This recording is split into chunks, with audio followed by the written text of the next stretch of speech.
Hello there, my fellow musician friend on the internet. Good to see you today. It's a beautiful spring day here in Western New York. Today we're going to be talking about playing live gigs.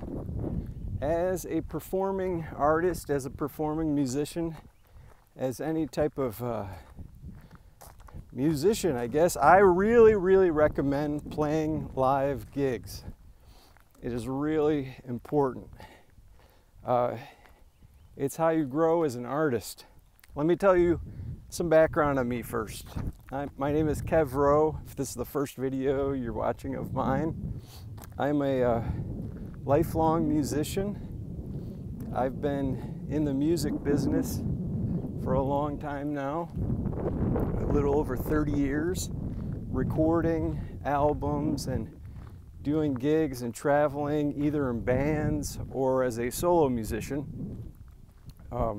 I've done well over 2,000 gigs now in my lifetime, so I've played everywhere under the sun. Hey! And it has kind of made me the artist I am today, I guess. So yeah, we're going to talk about playing live gigs. There's a nice little picnic table over here that we're going to sit at to make this video. There we go. Okay, playing live.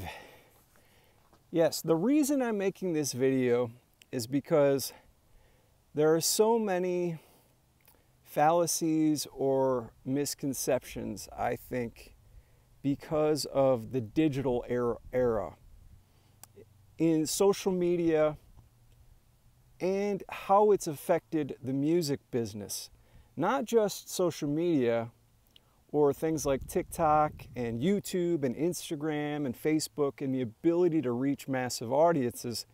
It also has to do with the recording industry, with home studios and Pro Tools and what has happened, Cubase and Ableton Live and GarageBand and all these easy to make home studios which have evolved over the last 30 years.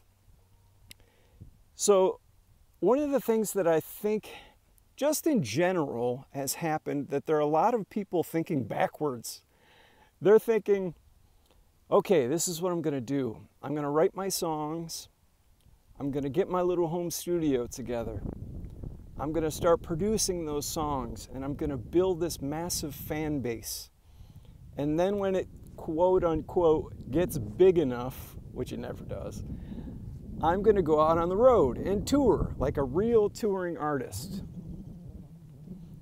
And the truth is that we have the tools to do such things. You know, like you can actually do that as a musician, as an artist, to get things rolling, to get started.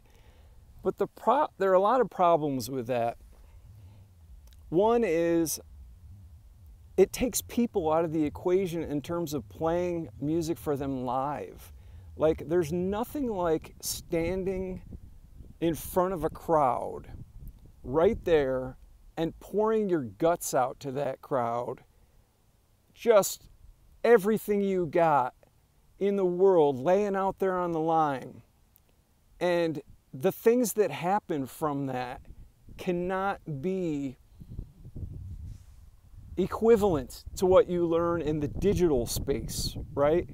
Because what will happen is first of all, you're going to get really thick skin playing live music because most people don't care. I hate to say it, but you're not the end all of the world as far as the music that you bring, right? Most people, do not care about original music. I hate to say it. I mean, if you put yourself in the right places, yeah, there's definitely a scene for original music and those people get on board and support you. But you need to learn rejection. Rejection is so important because it teaches you how to be strong and not to care what other people think. And online, we get so much false praise or all these likes and comments and shares, and basically what they do is they let people think that they're better than they are as terms of being an artist. Like, none of that means a thing until you've got real fans sitting in front of you who want to hang out with you in person while you play your songs, and you just enjoy this beautiful communal live event together. Like, all the likes and the comments and followers on Instagram and Spotify and the monthly listeners and all that stuff, it really is secondary. And the larger those numbers become for an artist who doesn't play live, the more of a live complex they have when it comes time to do it. Because they've built up all this false security as to how people really love what they're doing. It's a tricky scenario. It's a slippery slope. So you can build this fan base, but you have to do both, is what I'm saying. You have to play live and, of course, do social media and the whole home studio thing. I love all that stuff. I'm as enthusiastic about music marketing as I am about playing live music, no doubt. I just love being creative. And I'm sure you're the same way if you're watching this video, but you really have to play live. It makes you tough. Here's another thing about playing live.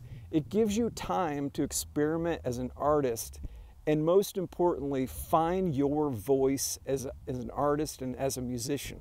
And I don't just mean find your physical singing voice, I mean your message for the world.